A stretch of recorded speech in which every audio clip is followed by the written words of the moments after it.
Students, welcome to this new lecture of mechanism of organic reaction. अभी हम substitution अभिक्रियाएं पढ़ रहे हैं. लास्ट लेक्चर में हमने न्यूक्लियोफिलिक सब्स्टिट्यूशन रिएक्शन पढ़ा था. आज हम इलेक्ट्रोफिलिक सब्स्टिट्यूशन रिएक्शन और फ्री रेडिकल सब्स्टिट्यूशंस पढ़ेंगे. इलेक्ट्रोफिलिक सब्स्टिट्यूशंस जो हैं वो aromatic compounds, for example benzene की कैरेक्टरिस्टिक अभिक्रियाएं हैं. बेंजीन में 3 पाई बॉन्ड्स होते हैं. हम बहुत डिटेल में इसका बारे में पढ़ेंगे आगे. अभी ये हम सिर्फ बेसिक्स क्लियर कर रहे हैं ताकि जब आप चैप्टर पढ़ें तो आपको इनको समझने में आसानी रहे. तो बेंजीन में जो एरोमेटिक स्ट्रक्चर जो होता है, सेक्सटेट होता है इलेक्ट्रॉन्स का, पाई इलेक्ट्रॉन्स होते हैं. तो उसकी वजह से उनमें इलेक्ट्रॉन्स घनत्व, जो इलेक्ट्रॉन डेंसिटी जिसे हम कहते हैं, वो बहुत ज़्यादा होती है. तो लेकिन हमने ये भी पढ़ा है कि जो उनका जो सेक्सटेट होता है वो यानी जो पाई बॉन्ड्स होते हैं, पाई इलेक्ट्रॉन्स जो होते हैं, वो बहुत ही स्ट्रांगली बाउंड होते हैं आपस में, जो आसानी से टूट नहीं पाते. तो इसकी वजह से वो खुल नहीं पाता है जो सेक्सटेट है. जैसे एल्कीन्स और एल्काइंस में पाई बॉन्ड आसानी से टूट जाता है, उस तरह से जो एरोमेटिक कंपाउंड्स हैं, अगर हम बेंजीन का एग्जांपल लेके चलते हैं तो बेंजीन में जो एरोमेटिक सेक्सटेट होता है, ये जो रिंग जो हम बता रहे हैं, ये रिंग बहुत स्ट्रांगली बाउंड होते हैं इलेक्ट्रॉन्स, और ये आसानी से नहीं टूट पाते. लेकिन क्योंकि पाई इलेक्ट्रॉन्स हैं, इलेक्ट्रॉन क्लाउड इनका है, तो इसमें इलेक्ट्रॉन जो डेंसिटी है वो इसमें ज़्यादा होती है.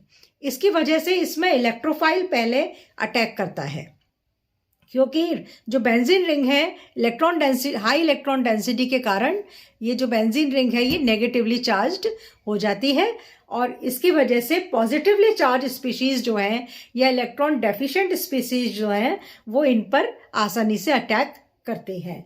लेकिन क्योंकि पाई इलेक्ट्रॉन्स टूट नहीं पाते हैं, तो इनमें जो पाई जो सेंटर में जो पूरा जो बॉन्ड्स हैं वो सेंटर की तरफ इसमें अट्रैक्टेड रहते हैं, जो बॉन्ड के इलेक्ट्रॉन्स हैं, जिसकी वजह से जो CH बॉन्ड है, जो क्योंकि कार्बन जो है वो स्लाइटली पॉजिटिव हो जाता है, क्योंकि जो पाई इलेक्ट्रॉन्स हैं वो बॉन्ड्स को पूरी तरह क्लोजली अपने तरफ अट्रैक्ट करके रखते हैं, जिससे CH बॉन्ड के जो इलेक्ट्रॉन्स हैं वो कार्बन की तरफ खिंचे रहते हैं, और हाइड्रोजन इसमें आसानी से निकल जाता है.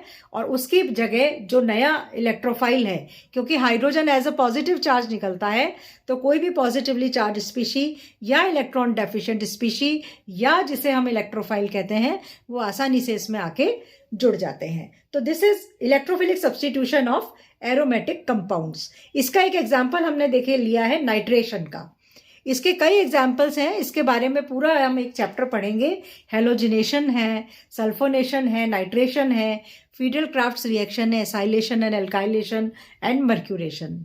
तो इस तरह के ये पूरा एक चैप्टर आपका आगे इलेक्ट्रोफिलिक सब्स्टिट्यूशन पर बेस्ड है, और इसीलिए आपको इस चैप्टर में ये बेसिक मैकेनिज्म समझाया जा रहा है, ताकि जब आप उस चैप्टर को पढ़ें तो आप उसको समझ पाएं. तो इसमें देखिए ये 3 स्टेप का प्रोसेस होता है.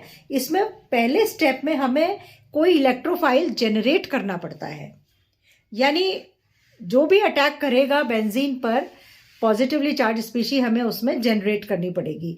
तो इसमें देखिए नाइट्रेशन में सल्फ्यूरिक एसिड की प्रेजेंस में नाइट्रिक एसिड नाइट्रोनियम आयन बनाता है, और ये जो नाइट्रोनियम आयन है ये इस पर अटैक करके नाइट्रोबेंजीन बनाता है.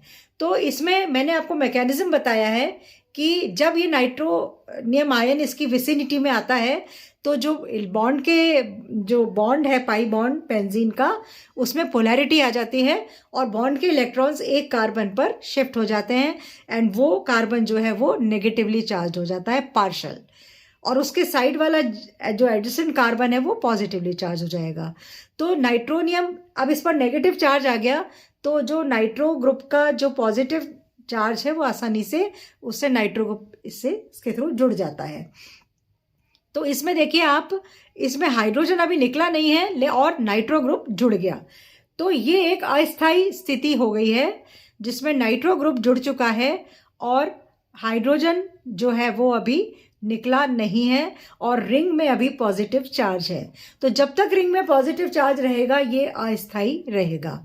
तो रिंग का पॉजिटिव चार्ज, जैसा मैंने आपको पहले बताया था, वो रेजोनेंस के द्वारा, अनुनाद के द्वारा अपने को स्थायी करता है। यानी जो पॉजिटिव चार्ज है वो उसका डिस्पर्सल होता है, और डिस्पर्सल जितना ज़्यादा होता है स्थायित्व उतना ही ज़्यादा होता है। जब हमने मध्यवर्ती पढ़े थे, बेंजाइन बेंजिल पढ़े थे, तब हमने ये देखा था।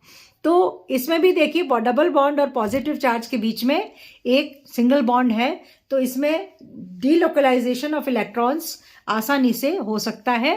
चार्ज और इलेक्ट्रॉन्स का, चार्ज का डिस्पर्सल होता है और इलेक्ट्रॉन्स का डीलोकलाइजेशन होता है। तो इसमें इस तरह से ये 3 स्ट्रक्चर्स में ये जो चार्ज है ये पूरे रिंग में घूमता है और लास्ट में ये वापस अपनी जगह आ जाता है और बॉन्ड्स की स्थिति जो है वो पलट जाती है। इसके बारे में अभी मैं ज़्यादा नहीं समझा रही हूँ आपको, वो हम बहुत सारा जो एरोमेटिक केमिस्ट्री का पार्ट है आपका, उसमें हम सारा कुछ पढ़ेंगे। और H इसमें रिलीज होता है। तो जब H इसमें रिलीज होता है तो वो जो बाइसल्फेट आयन है उसके साथ रिएक्ट करके सल्फ्यूरिक एसिड वापस बना लेता है। तो इस तरह से ये इलेक्ट्रोफिलिक सब्स्टिट्यूशन का मैकेनिज्म होता है। इसके बाद है free radical mechanism. Free radical mechanism में एल्केन्स के द्वारा दिया जाता है, क्योंकि एल्केन्स में सिग्मा बॉन्ड्स होते हैं और वो बहुत ही स्ट्रांग होते हैं। तो उनको बॉन्ड को तोड़ने के लिए, हालांकि एल्केन्स बहुत स्थायी होते हैं, नॉर्मल कंडीशंस में they do not react, but under severe conditions they react. जैसे कंबशन है, हाई हीट है, या फोटोलिसिस है, तो फोटोलिसिस में ये फ्री रेडिकल सब्स्टिट्यूशन का रिएक्शन होता है। तो जैसे पहले हम एक फ्री रेडिकल जनरेट करते हैं, फ्री रेडिकल को जनरेट करने के लिए हमें प्रोटॉन्स की, सनलाइट की या हायर टेम्परेचर की आवश्यकता होती है। तो एक बार जब फ्री रेडिकल जनरेट हो जाता है तो वो इतनी ज़्यादा उसकी ऊर्जा होती है कि वो आगे के बॉन्ड्स को आसानी से तोड़ देता है। तो इसमें देखिए मैंने एग्जाम्पल बताया है, Cl2 in presence of photons 2 chlorine free radicals में टूट गया है, और ये क्लोरीन फ्री रेडिकल जो है वो मीथेन पर अटैक करता है और मैथिल फ्री रेडिकल बनाता है और HCl बनाता है।